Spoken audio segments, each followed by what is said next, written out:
Hello, I am K.A. Marsh and I am author of Home to Roost. Welcome to my author Q&A.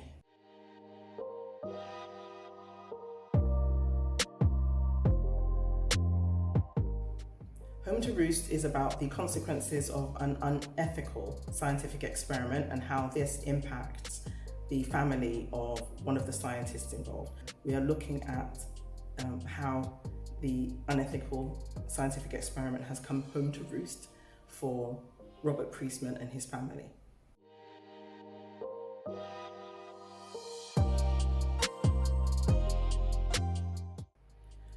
What inspired me to write this book was an interest in the questionable ethics behind some scientific experiments and justification for some scientific experiments. And I think the first one that comes to mind for me was Tuskegee experiments, where black men were injected with syphilis in the US, and it was so that scientists could track the progression of syphilis.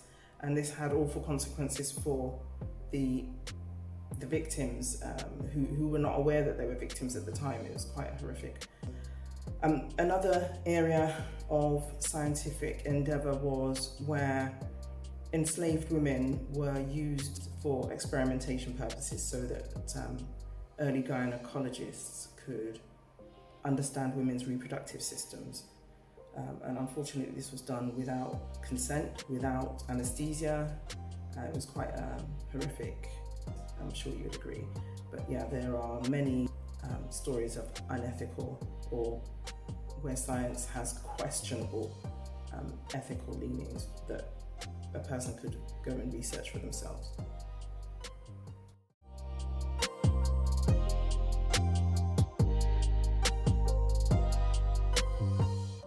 I think if I'm talking about the hardest characters to write, I think it would be the male characters, because I'm not a man and I don't know what it is to be a man.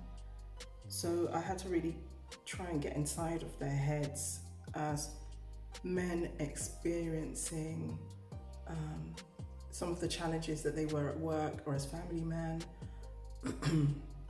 I'm referring to the Davids and to Robert, and how different the dynamics were there for them within their families and in their careers. And then Daniel being this single man, and then the racial tensions and the way that race looked through the eyes of these men, these different men.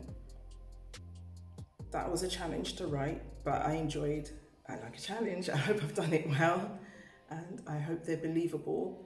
I find them to be believable, and so that would have been, I think, some of the more difficult aspects of the book that I found when it came to writing the characters.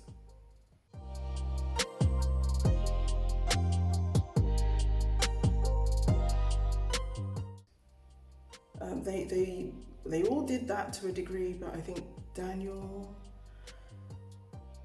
and Camilla, some of the decisions they made and some of the characteristics that they had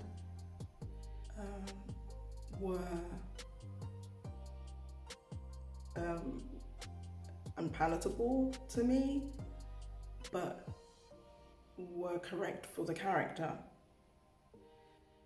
Yeah, so I think Daniel, more than anyone, he has things that he did things, he has characteristics and things that I just don't approve of and find quite abhorrent.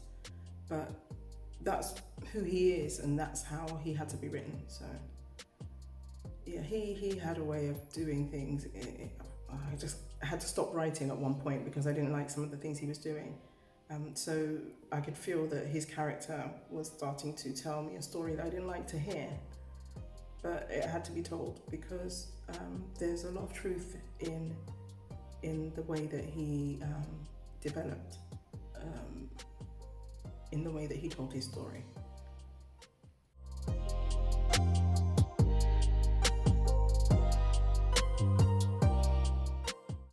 Don't really have one, if I'm honest. I kind of get up as everybody does, get washed and dressed. If I have a workout to do, I'll do that. And then I don't really eat breakfast. I'm not really a breakfast person, so I'll have a coffee or something like that. And then I'll get to my desk and start writing. There's nothing special or otherworldly about it. I just get on and get it done. That's as good as it gets, I'm afraid.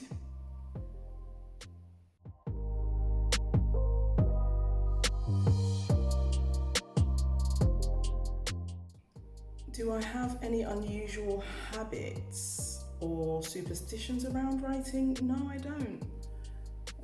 No. I think if I did, it's really then easy to be in the grip of things like that, where you feel maybe if you hadn't done your particular routine, or if you hadn't observed this superstitious thing, your writing wouldn't go well. And yeah, I'm not really, that's not me. No superstitions or habits. I'm pretty boring when it comes to that. My writing is just the focus. There's nothing around it other than maybe how I've planned it out. That's pretty much it.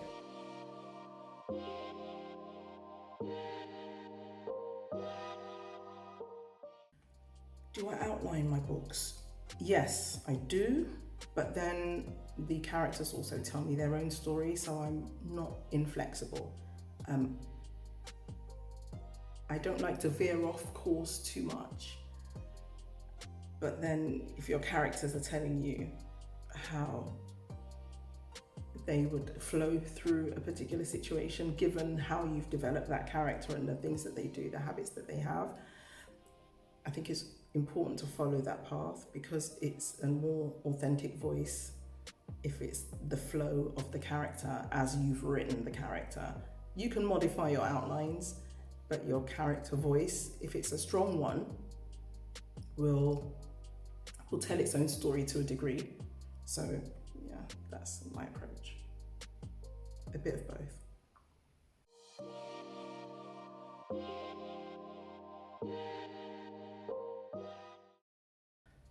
I probably would prefer if they were not particularly well-known actors, but just people who are very passionate about their jobs, because I would want them to be able to give the characters the truest voice without people being distracted by it being Denzel Washington or I don't know, Tom Cruise or somebody.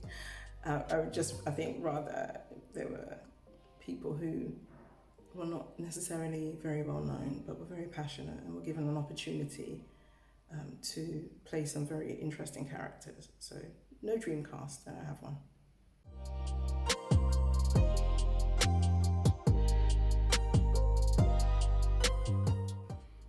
I really hope that people can take away that we don't do things in a vacuum, and our actions have consequences, whether they're near or far. Whether that's how we interact with our loved ones or our colleagues, if we're doing things that we think are to our benefit and we're not thinking of the consequences for other people, or if it's more global than that, maybe the way that we enjoy fast fashion, or how we dispose of plastic, or we don't do anything outside that doesn't have an outside consequence, and it's the same when it comes to power. We as people may think we have more right to certain resources or wealth, but we all live in the same ecosystem. Nothing happens in a bubble, and we need each other. That's the other thing that I would like people to take away from this, that our divisive natures, the things that we do to set differences between us, they don't serve us. They don't serve any of us. They have limits and consequences, and so I think that's kind of what I would like for people to think more on, and what I'd like for people to take away from this book. We don't do anything in a bubble, and there's a consequence for everything.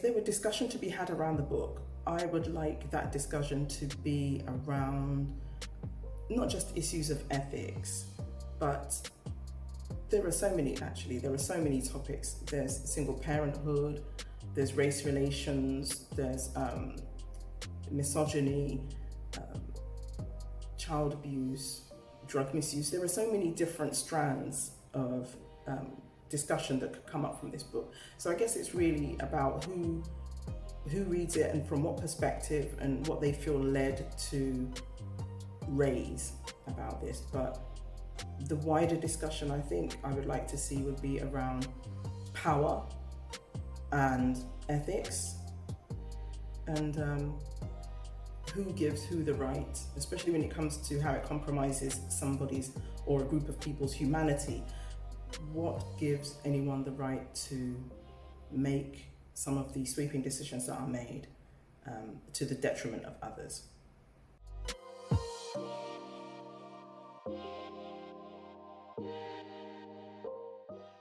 That I could do it, that I didn't have to go the traditional route.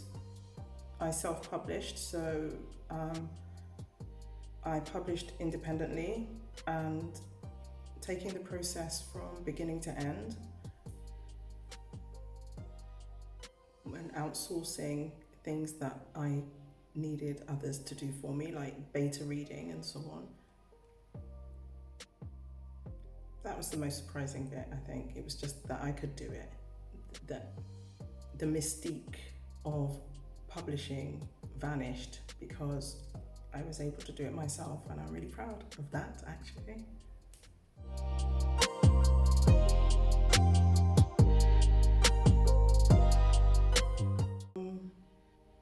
That years can be, you can pour years into a project before anybody knows that you're doing it. People have no idea of how much work is involved, but they shouldn't have an idea. They should just see your beautiful book and read your beautiful words.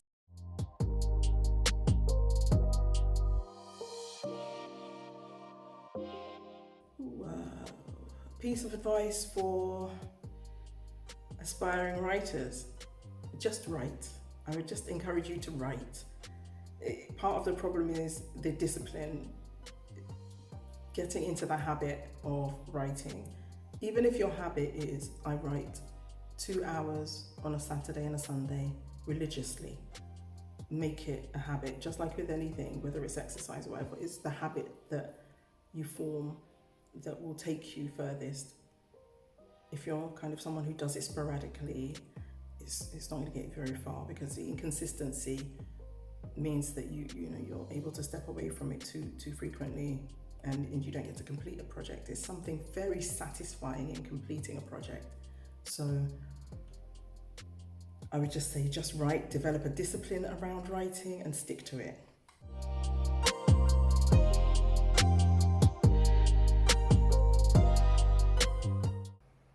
I hope you buy the book. And more than that, I actually hope you enjoy it. Thank you for joining me on my author Q&A, and I look forward to seeing you for the next book.